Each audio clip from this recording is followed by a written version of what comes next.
Aduh, setiap setahun lebih je bateri Kong lah. Macam mana ni? Korang nak tak jawapan yang lebih baik? Hari ni Angka tunjukkan. Angka dipelawa oleh kawan lah, dapat cari solusi yang lebih baik. Mari kita tengok. Tapi sebelum tu, korang kena tengok video ni sampai habis, sebab di akhir video ini mungkin anda boleh menang satu bateri yang baru, bateri yang moden masa depan. Angka terangkan. Okey, bateri ini daripada syarikat Asen Power. Asen Power, dia memberi waranti 3 tahun. Dengar betul-betul, 3 tahun. So masalah 1 tahun lebih ini boleh dikurangkan lah. Kita boleh kurangkan masalah bateri Kong. So 3 tahun waranti, berapa tahun kau agak bateri dia boleh tahan? Jangan main-main. Okey, Angka tunjukkan 3-4 barang lah, di mana bateri ini adalah lebih baik daripada bateri yang kita ada, bateri konvensional kita. So yang pertama ialah dia memberi 3 tahun waranti. Kedua ialah bateri ini lebih ringan. So bila bateri lebih ringan, kereta anda kurang bebanan lah. So bila bateri yang ringan, okey, apa terjadi ialah budak perempuan pun boleh tukar bateri, betul tak? Okey, itu yang pertama. Lepas tu kereta dah ringan. Bateri biasa mungkin 10 kilo ke 14-15 kilo lah, berbanding pada saiz, berbanding pada kereta. Tapi bateri ni 4-5 kilo je. Kau ingat, kau fikirkan, lebih setengah daripada berat yang biasa. Kedua ialah bateri ini dibuat untuk cuaca Malaysia, di mana biasanya terlalu panas kan Malaysia. So sebab tu bateri anda Kong dengan lebih laju. So bateri ini dia bagus lah, dia tahan dan kalis cuaca Malaysia. Lagi ada apa?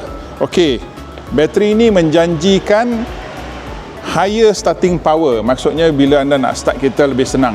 So Angka sedang membuat satu ujian, okey, untuk mungkin sebulan lebih. So di akhir bulan ini Angka akan bagi tahu macam mana prestasi bateri ini. So Angka tengah test bateri ini. So dia kata dia akan bagi better starting power, anda boleh start kereta dengan lebih laju. Barang-barang dalam kereta, barang elektronik akan lebih lancar. Minyak akan jimat, itu tak tahulah, kita kena test dulu, jangan main-main. And then aircon lebih sejuk, betul ke? Kita kena test. Okay, so beberapa barang seperti itulah. So yang penting ialah kita nak masuk kontes, nak menang bateri. Macam mana nak menang bateri tu? Okay, bateri dari mana? Asen Power. So anda kena pergi di bawah video ini, anda kena type lah, saya, okay, dalam bahasa Inggeris dulu. I deserve to win the Asen Power battery with 3 years warranty because, okay, lagi sekali I deserve to win the Asen Power battery that has a warranty for 3 years because. Dan anda jawablah. Kedua, dalam bahasa Malaysia, saya layak atau saya patut terima bateri Asen Power yang ada jaminan 3 tahun kerana, dan anda jawablah, kerana saya handsome, kerana saya apa-apalah, suka hati anda. So jawapan yang paling best, organizer, bukan uncle, pemilik bateri akan tengok semua komen anda, dan pemilik bateri akan pilihlah yang terbaik. So bateri ini berharga antara 300 ke 500 ringgit, bergantung pada saiz kereta anda lah. Macam kereta uncle 400 lebih, sebab dia ada auto start stop. 400 ke 500 ringgit lah, dia ada auto start stop. So fikirkan, bateri yang boleh tahan 3 tahun ke atas, anda akan kurang sakit kepala, terutamanya kalau anda membeli untuk orang rumah. Orang rumah biasanya kita tak mau tersidai ataupun terkandas di tepi jalan. So yang penting bateri mesti tahan. Bateri mesti tahan. Ini salah satu masalah yang sebagai seorang jejaka, anda ada ini bimbang untuk orang keluarga. Ini satu kebimbangannya.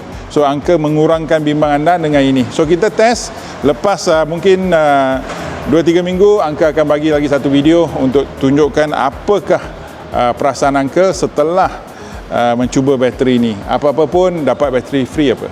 So korang cuba dalam kontes, Jangan lupa ini satu peluang yang baik. So jumpa lagi, jangan lupa tekan like, share, subscribe dan bye bye.